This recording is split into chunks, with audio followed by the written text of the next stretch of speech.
Omujulizi ow'enkizo ow'oludda oluwaabi era nga yasookera ddala okuwa obujulizi mu maaso g'omulamuzi ku musango gw'okulyamu nsoolukwe wamu n'okusirikira amawulire g'okulyamu nsoolukwe gino nga givunaanibwa Litaadiikano Dr. Kizza Besigye, omuyambi we Hajji Obed Lutale wamu n'omujaasi wa UPDF Captain Dennis Ola Oya akyagenda mu maaso n'okuwa obujulizi mu kkooti enkulu mu maaso g'omulamuzi Emmanuel Baguma. Omuzungu Andrew Wilson Orlando ono nga munnansi w'eggwanga eri Amerika olwaleero ayongedde okulumiriza Dr. Kizza Besigye ne Joel Wakayima okuluka olukwe lw'okutta Pulezidenti Yoweri Museveni n'okuwamba gavumenti. Andrew Wilson ng'ono Nakinku mu kuketta ategeezezza kkooti nga Dr. Besigye bwe yamumatiza nti Pulezidenti yali mwangu nnyo wa kutugumbula olw'ensonga nti amakubo g'akozesa okugenda wamu n'okuva mu State House Entebbe ssaako ne Nakasero mu Kampala gaali gamanyiddwa bulungi era nga ge gamu anti bulijjo ekkubo erimu lyassa Wamusu. Bino omujulizi Andrew Wilson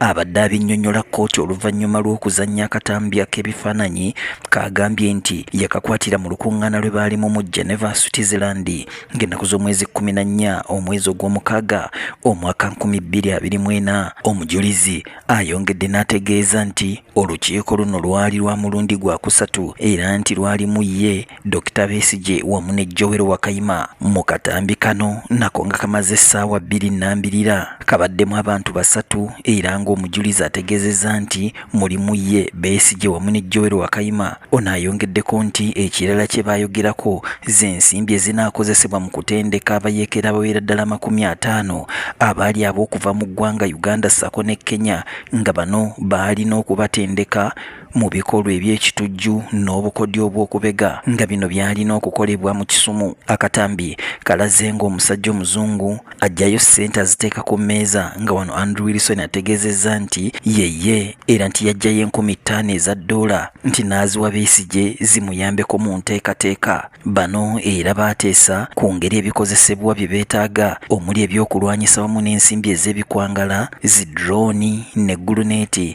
engeri gye birina okutambuzibwamu okubituusa ku mwalo Ekisumu mu ggwanga erya Kenya oluvannyuma nno bigibweyo bitwalibwe ku kisaawe ky'ennyonyi Mahagi mu Democratic Republic y'e Congo. Wilson ayongeddeko nti baali bategese okutambuliza ebyokulwanyisa n'ebintu byabwe bye baali beetaaga mu nnyonyi entonotono nga babiyise mu Mombasa, e Mogadishu oluvannyuma babituuse e Kisumu. Orlando agambye nti engeri gye balina ekigendererwa ekikulu eky'okutugumbula Pulezidenti Museveni baateesa okufunayo abalambuzi abazungu 2 babateeka Entebbe basobole okuketta State House n'okulondoola entambula za Pulezidenti Museveni. Mu katambi kano Dr. Besigye awulikiseeko nga nnyonnyola ku ntambula za Pulezidenti Museveni wakati wa Kampala ne State House y'Entebbe era nga Wilson agambye nti Pulezidenti Museveni yali akozesa amakubo ge gamu mu nsisinkano y'emu era baakubaganya ebirowoozo n'okuteesa ku ngeri Joel Wakayima gy'alina okufunamu service passport eya Zambia olw'ensonga nti yali tasobola kutambula na kwetaaya bulungi